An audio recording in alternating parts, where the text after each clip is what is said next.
Hello, I'm Karsten Hein, Director of Studies for CrossCulture Language Training.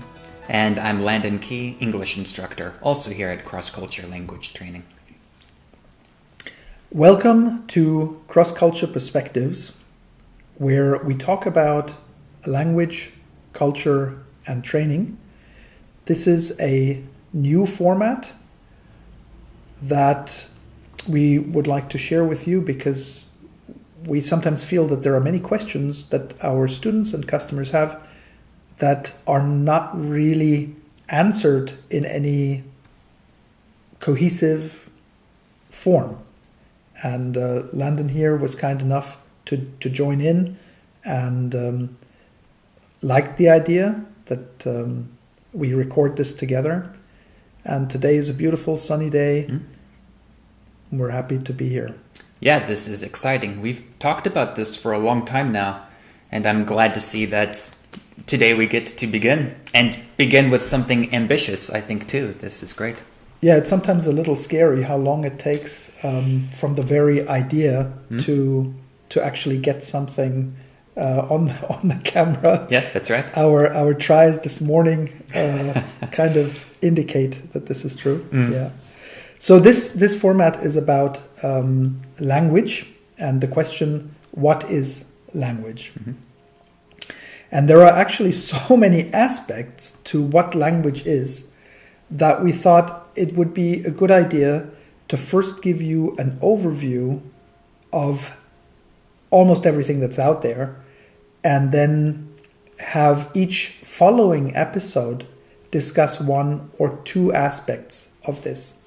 So if you feel, I'm not sure I understand all this today, then I think that's absolutely normal, because honestly, we're not sure we understand all this today. Yeah, but that's the great thing about this webcast too, because we get to learn as we go along as well and pick up some things along the way.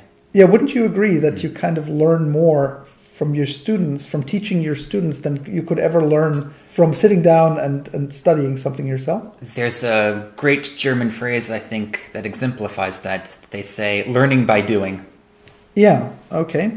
So, and you can't really, I mean, you have to be super concentrated as trainer. You can't, you can't really see that, or you can't allow your students to see that you're full of holes, and right? Okay, so yeah. So Landon, what is language? I think we can start by saying that language is a structured system of communication. And what does structured mean? Well, we can say that it's organized. Certain parts fit together in a particular way. It's complex. There are multiple elements, so multiple pieces that need to fit together according to the organizational method. It's nuanced, so there are sometimes very small, very slight differences between things. It's something that's learned. It's passed down to you. You need to be trained. It's something that you hold in common with others. It's shared. And being shared makes it social. It's something that you can use in your environment and in all of the particular instances and cases of that environment. Okay. And already here, with this first question, you get the idea that there is so much going on so many different levels, right? I mean, a structured system that carries meaning as well as culture. That's a crazy combination. And nuanced is nice, especially when you're looking at the higher levels of language training. Nuance becomes all the more important. So language consists of speech and gestures. So I could say this, for example, it might mean something to you. I don't know if I was waving or telling you to stop, if you're driving a car backwards. But it can also be verbal. This is mostly verbal communication today. It can also be written, of course. So the subtitles are a case of written language. And there is usually a speech act involved. And so there is a sort of a signaling for something to change or stay the same or whatever. And this tool is so important even to people who cannot speak because they don't have the proper apparatus, right? So that's right. For example, I don't know, sign language. And what is the written form of sign language again? Braille, right? So yes, for the visually impaired, a way to understand the words by running your fingers over. Okay, so that's even a further step then. Yeah, that's right. Yeah. So speech or gestures constitute language, and but language can also be written down. There's grammar involved, certainly. This is what we call structure, right? Yeah. This is the grammar. That's right. Grammar is the structure. And there are some rules and regulations, so to speak, that structure what grammar is. Grammar is based on personal experience. It's a thought process, the way that things are connected together in your mind and then spoken out loud. It's the way that the entire language is fitted and assembled in a particular order according to certain rules. Yeah, for example, the very strong rule in English of subject, predicator, and object, which is called the SPO rule. It doesn't exist to the same extent in German, for example. These are two languages that I know very well. Because German has articles and can organize language differently. So every language is going to be picky about different aspects. So what goes is dictated by the language. And it's interesting what you said about the personal experience and the thought process that goes into creating grammar. But now, since most of us are not the inventors of their own language, unless you're an inventor of a software language, programming language, we would call it, from I don't know how to, some IT stuff, where you're also perhaps the inventor even. But normal people like us, we are taught, and so we are taught how to think by the very grammar that we are using, right? That's right. To think according to a system, to think in a certain way, and thinking outside of this system or outside of this natural progression of words would then feel very unnatural and be chaotic. Yeah, this is what language learners are faced with. They are all of a sudden confronted with a different system of logic and find it difficult to accept this. So one example that comes to mind is the German use of the present perfect. Yes. That is used even where past should be used, because German can do this, but English can't. So you get confused as an English That's right. Speaker hearing a German person say have done, meaning the past, is sort of counterintuitive. That's right. Although these are some of my favorite lessons to give to my participants, I actually love picking apart these details of grammar. It always makes for an interesting situation. But tell me, do they ever learn though? I mean, do you get the feeling that that this is something where you progress easily? Well, that always differs from participant to participant. But I think that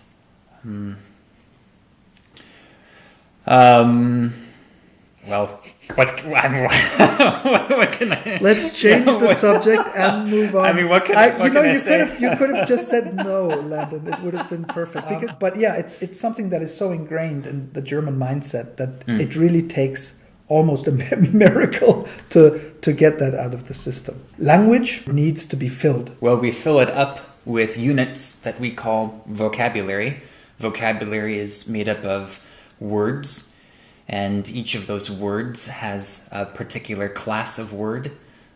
Those words fill into a kind of formula, and each word plays a certain part in the formula of this sentence. It fills out the function of the sentence. That's right. So you have like one Like, for example, names are usually nouns or objects, but they hardly ever are verbs. I don't know Yes. if this is possible. Verbs being actions. Yeah, that's right. Yeah. And then English has the additional difficulty of having an action form, which is the progressive or continuous form, depending on what your grammar book says. Correct. The wonderful English usage of ing. Yes. And the point that ing alone is not yet the progressive. Yes. Could also be a gerund. So, okay. So vocabulary allows for a certain exactness in expression. Different languages are more exact and less ambiguous than others in certain respects, depending on, I don't know what depending on, and it's leading too far anyway. But the vocabulary you have also kind of shows your belonging, right? So what your little bread roll is called where you live kind of says where you're from. That's true. Let's see, what do we call them where I'm at? They're Sammeln, I think. No, Semmeln. Help me. Semmeln? Yeah, there we go. Thank you. All right. So that's what, Bavaria? I actually don't know. Okay, yeah. But it sounds like it's a Bavarian thing, Semmeln. But but even then it's a local thing. Anyway, okay. So language doesn't need to be, I mean, originally languages are just spoken mediums, right? But then the Chinese invented paper and everything changed, right? So how do we record language? Well, we use an instrumentation that we call writing, and writing is also broken up into several categories. It's a system of notes, of lists, statistics, measurements, individual shapes that we call letters. These letters represent certain sounds. You combine these letters together to create words, which can change the pronunciation depending on how those letters are assembled. And we use these things in everyday communication, in emails, in memos, in text messaging. I think what they meant here, Landon, was letters not in terms of the letters, but in terms of letters, you know, like the letters. That's great, because I believe coming up is the topic of nuance. Oh, yes, that's right. So, okay, so you have these different forms of writing, yeah? Letters is just one form. The thing is, I'm almost an internet age child. Not by much, but almost. And so... what is a letter? Yeah, that's right. Seriously, when was the last letter that you sent? The last snail mail, as we call it, letter that I sent must have been for some sort of bill. Yeah, that's okay. So official stuff, right? Yes, that's right. Yeah, this sometimes still works in letters, and obviously, I mean, writing is extremely important for creating history and for maintaining it. And history is a topic of its own, and we will get into this in some other episode. But history is a great word in English because it really is his story. So we'll stay apprehensive as to how that story is going to play out. Okay. Language is variable between cultures. You have a community and they have a language. It's not the same as the language of another community. What kind of differences are there to be considered? Well, there are differences in language at the local level, including so what is local, like village? The immediate area where you're from.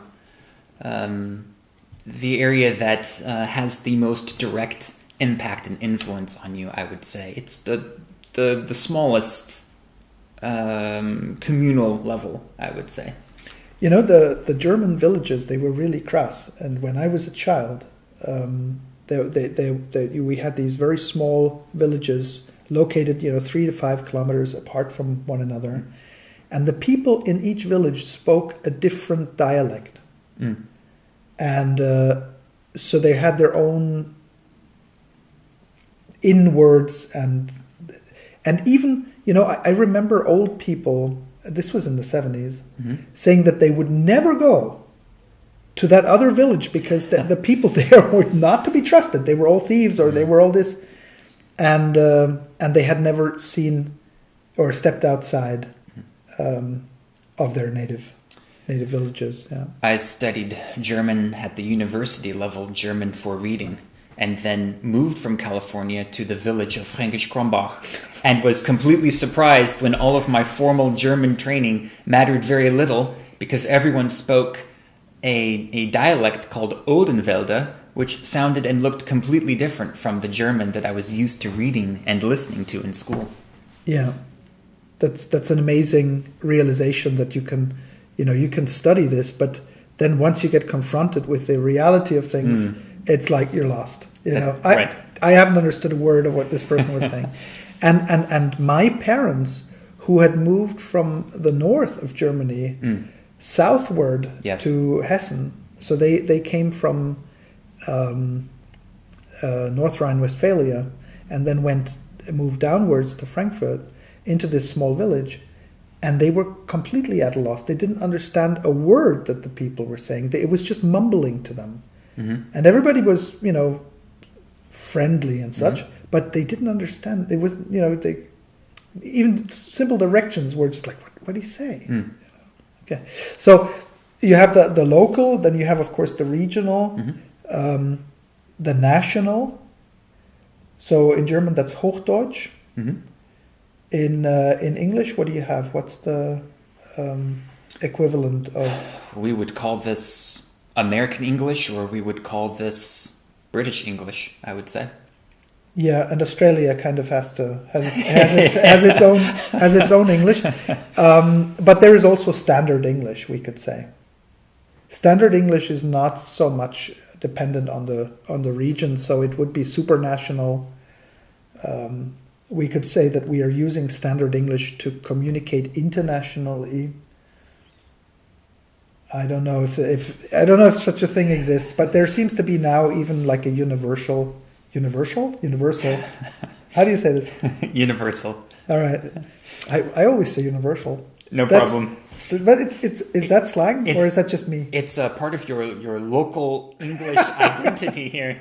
I've got okay. Well, anyway, universal. Yeah, don't know where I get that from. No problem. Okay. So, but there seems to be like this universal English that is understood by Indians, by the Chinese, by the Japanese. It's a kind of a dumbed down version of the, like a limited business version of English. And just when it's written, you kind of have to decide whether to go with American or British spelling. Am I being too harsh? Well, we could probably talk at great length about just the differences between American English, British English. Let's do that in some other episode. I think so. Yes, there's so much to explore. I mean, what does regional mean? What kind of varieties do you have in these places?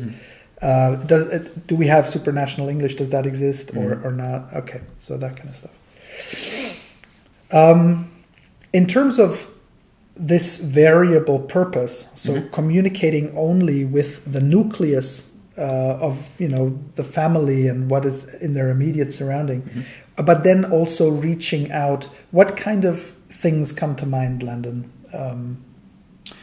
Sure. Well, there's the language that is commonly spoken, understood, as we would say, out on the street. We call this the vernacular.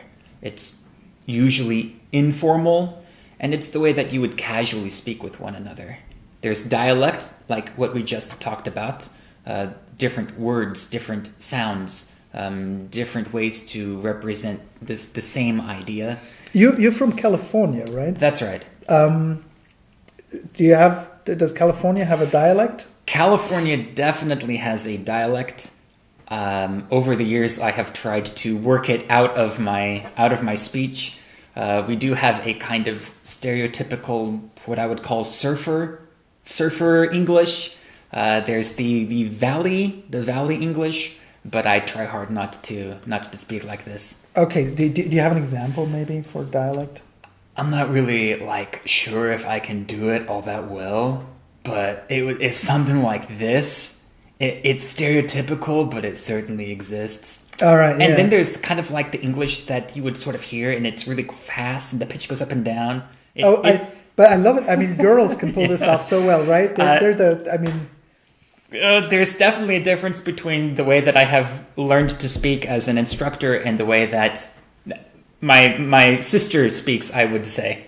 But we should invite your sister in and ask her if she's willing to, give us a bit of that Californian slang. As an example, I learned that I pronounced the word egg incorrectly for many, many years because growing up, it was egg. Eggs and bacon. And it wasn't for a very, very long time that I learned that the A sound should actually be eh. Egg. So certainly there's... Okay. And of course, having grown up in New York myself, and you can already hear in New York that we have a very strange U sound. Yes. So this is new. Yeah. Mm-hmm. Yeah, this is not new, but this is new. Mm-hmm. That's right. A brand new car.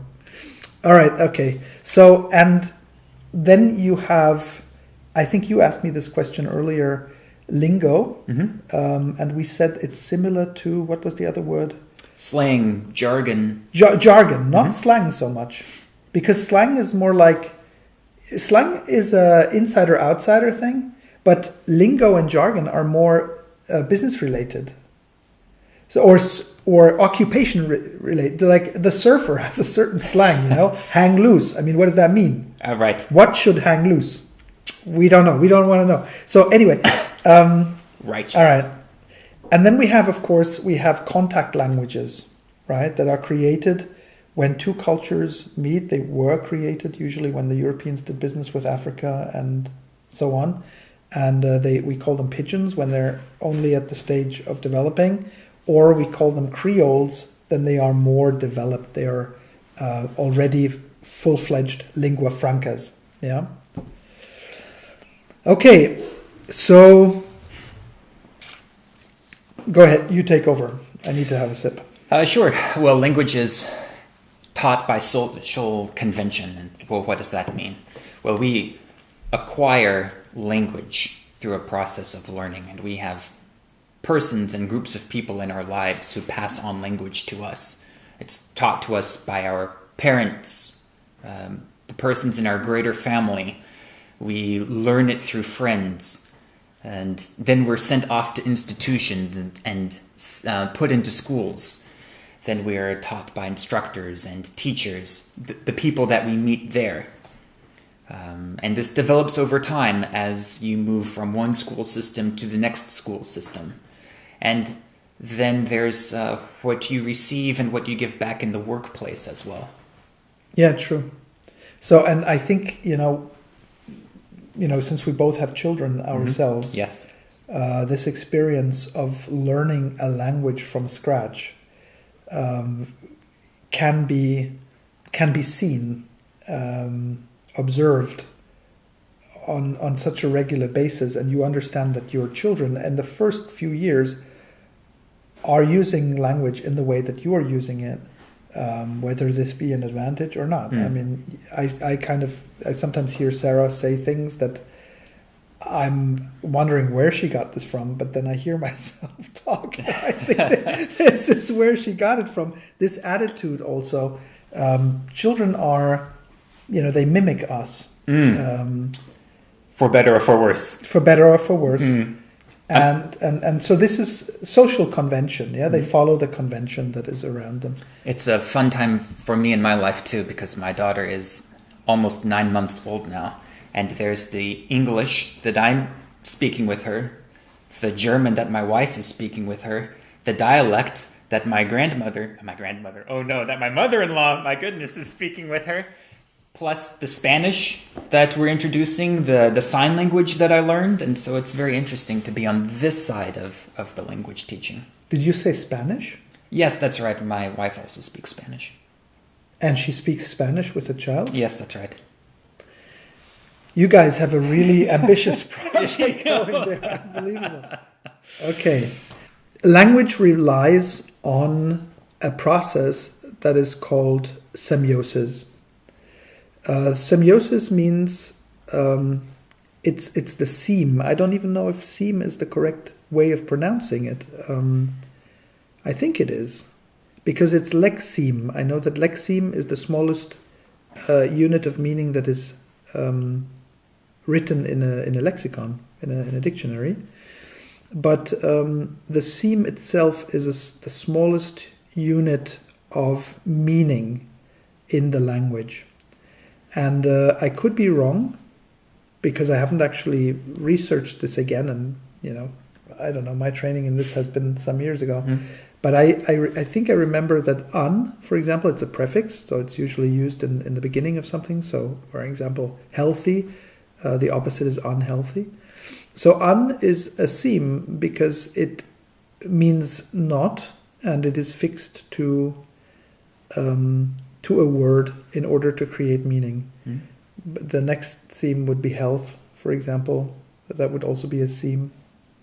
But I don't know if that's entirely accurate. We can look into this as we go along. Yeah.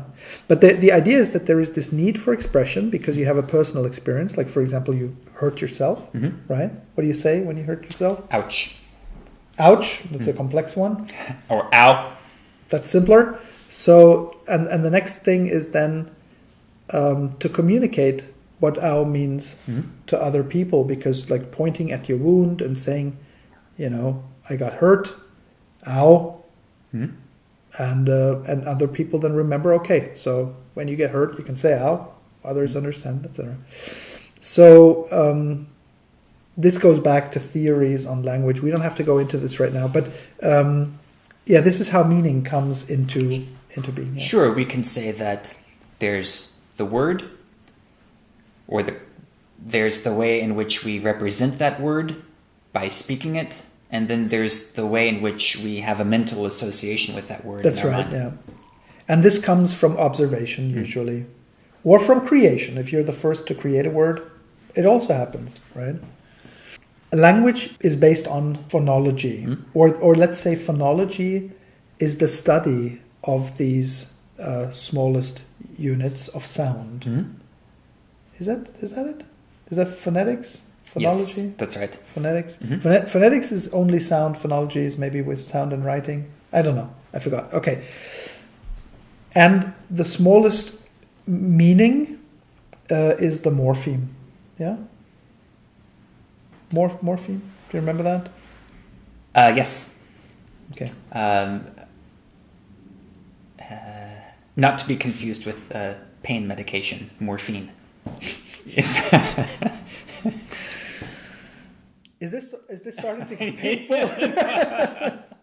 We've been talking for a while. I mean, we're gonna put all those words in the subtext, so you're gonna be able to see this and pause it and then look at it again if you like, or you can just not look at it again. Okay, so the idea is that morphemes are combined to form words. So then language is also organized by syntax. That's the morphemes that we've just mentioned.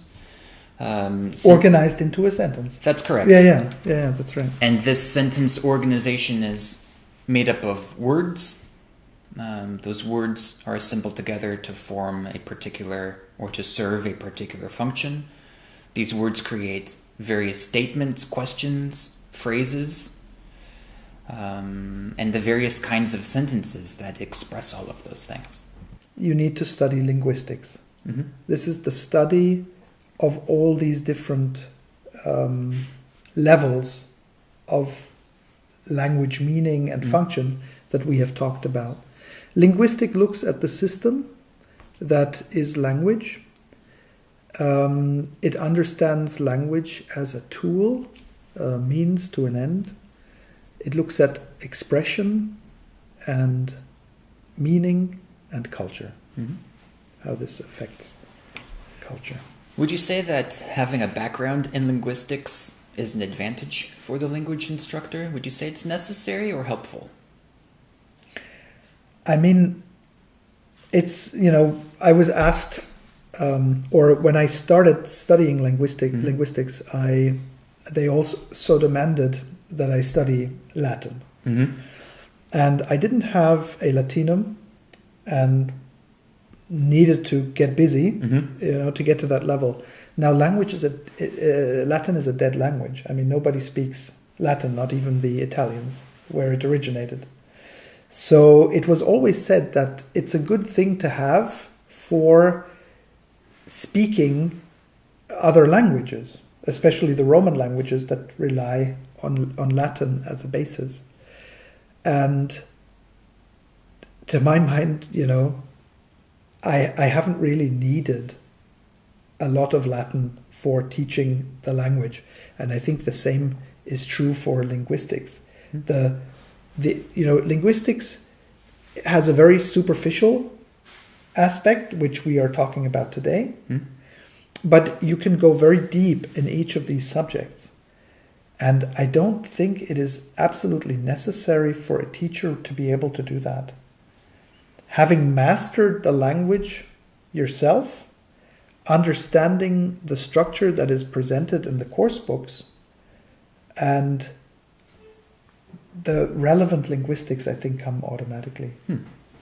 With the years that you're teaching. How many years have you been teaching? Well, I would say 6. 6 years? Yeah, I've been teaching for something like 21 years, I think. Yeah, you have me beat. By a little. By a little. Yeah, but I mean, it wasn't always in such a professional context as I do today. I started tutoring students because I could. And then from this, I understood I had something going for myself because the other tutors, they asked me to explain grammar to them. Right. So I thought, maybe I have something going for myself. And I just stayed with it. The school was founded in 2005. Yes. But I couldn't live of it until 2008 or 2009. So it took some years in the making. One thing I think is the phonetic alphabet. That you can actually write the sound instead of the letters. Actually, this is something that I wish I knew a little bit better. It's something I'd like to explore in my own free time. I think there are certain situations in teaching that makes writing things out phonetically really useful. Yeah, I mean, let me start with one crazy phonetic character. It's the schwa. Yes. That's it. End of. Well, all right. Yes. Okay. Great. I just wanted you to hear the schwa before we continue. Okay. So, in our previous recording attempts, we spoke about some great thinkers that were out there, and actually you highlighted most of them. So I'm going to let you tell us who the great thinkers were who influenced our understanding of modern language. You actually might have more to say on this topic than I do, but I do I do definitely like Wittgenstein, because Wittgenstein rallied against conventional language, but there have been some others who have been heavily influential: Kant, Chomsky, Rousseau, for example. I mean, Chomsky is still around, so he's the most recent and most vocal, I think, of our time. I don't know if he was even involved in... Because I remember Merriam-Webster, I think, is to blame for the difference in American and British English. Is that right? I don't know. Okay, we will find out. We will find out in one of these episodes. And it's also interesting that modern American English, with its, we call it rhotic, the R, like color, not color, but color, that's actually a British, that's how the British spoke before they heard the Queen on the radio. I see. Okay, that's a good story there. Yeah, we can tell it again in one of the other episodes. Yeah, we should. Yeah. Okay. You're a teacher. What can you say about language teaching? Well, I think that's part of the fun about being a language instructor. Certainly there's the grammar, the vocabulary, the syntax, those things which we've discussed about previously, but also in passing on the knowledge of how that works functionally or formulaically. There's also all of the great social implications, the cultural heritage that you get to pass on. The tool to work within a system of shared values. It's not only the words and the sounds that you get to instruct, but it's also the pieces to a greater puzzle and filling that in for the participants. Yeah, as you have, like, for example, I don't know if you sometimes do this, but I mean, we don't really, in business language teaching, we don't really have that much time for it. But I love looking at lyrics. Yeah, that's right. This is where poetry happens these days, right? That's correct. Yeah. So, cultural implications of using language. We said that language is created by the people, but then the people are created by the language. Yeah. There's a sort of a, how do you say? There's definitely some play happening there. One shapes and has influence on the other. But what do you say this if it's like, the one way and the other? Like what, bidirectional or two directional or no? How do you call this when? It doesn't matter really. Okay, so for example, the German concept of two-way street. A two-way street. The German concept of lernen, yeah, is really tough. So lernen means learning, for example, at a very simple level. And but Germans can also say lernen and means studying with this. So the German word studieren, which is the actual studying, is reserved for university only. And this makes it very difficult for young German kids to say that they have studied because they have no word for it. So when the mother asks, have you learned something? She cannot ask, have you studied? Hast du gelernt? What does that mean? It's the result that she's asking for. So in English you can study all day, but in the end know nothing. Right. It's a good English joke. Yeah, but that's what a relief. So you're doing the action, but result, sadly, no. Right. It takes some of the pressure off the back of the student who says, well, but you can see that I'm studying. I'm just not, somehow it doesn't compute, but I'm doing it. Learn to acquire knowledge and information. And to do that formally, you go through the process which we call studying. And when the studying is complete, and you have completely gained something, it is something learned. Yes, yeah, that's right. And so the German use of learn is very compulsive, right? Yeah. And the same is true then for if you combine this with müssen, musst lernen, because as you know, müssen has many translations in English. Can you tell us some? That's right. This is about fulfilling requirements and obligation.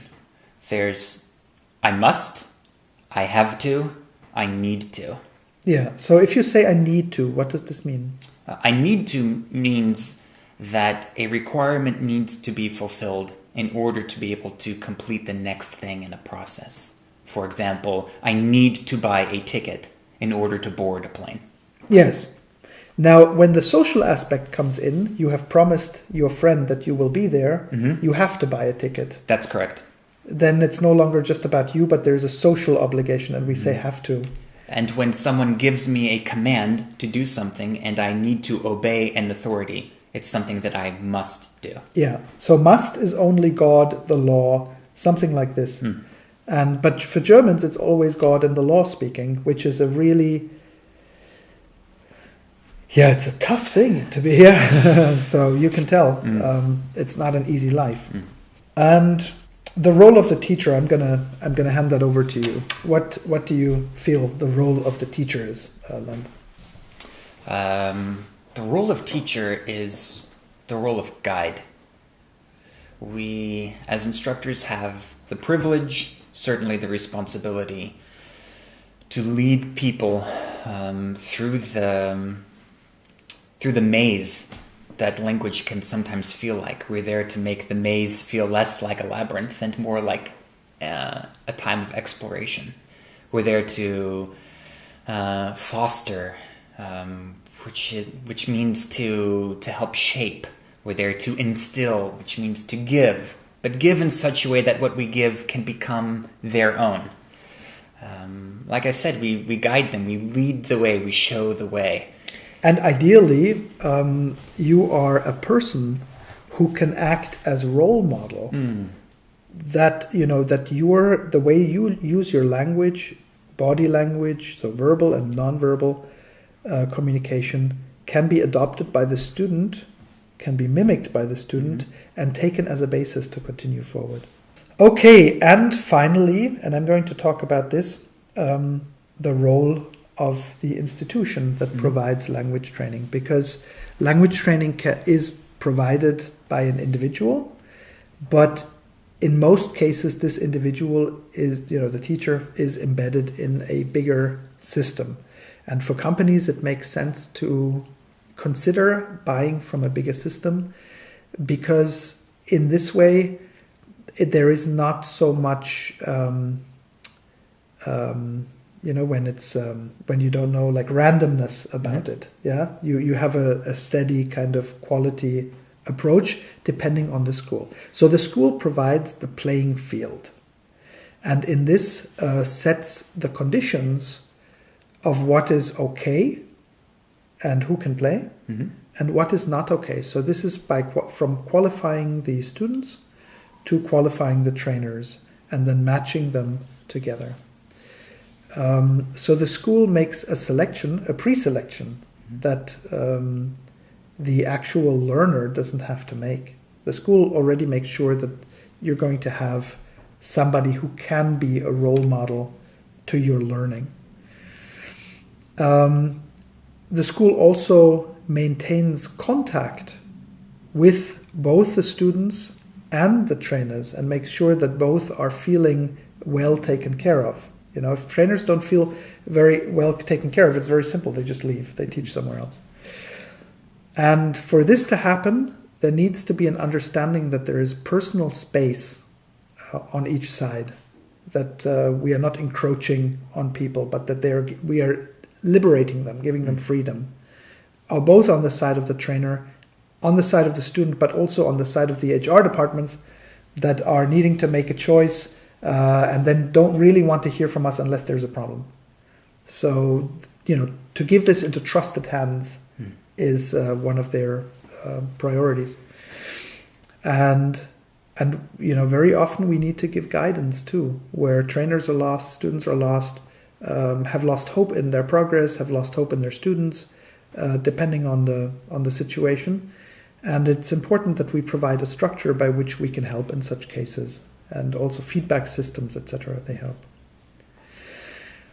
My goodness! Yes, we have actually done it. Yeah. Woohoo! Yeah. Are you feeling yoo-hoo, or are you feeling as beat as I am? I'm feeling a bit of both, actually. Yeah. I'm already replaying certain things back in my mind. I'm really, like I said, excited and looking forward to what's to come, because there's so much that we can go back to and touch on and explore a little deeper.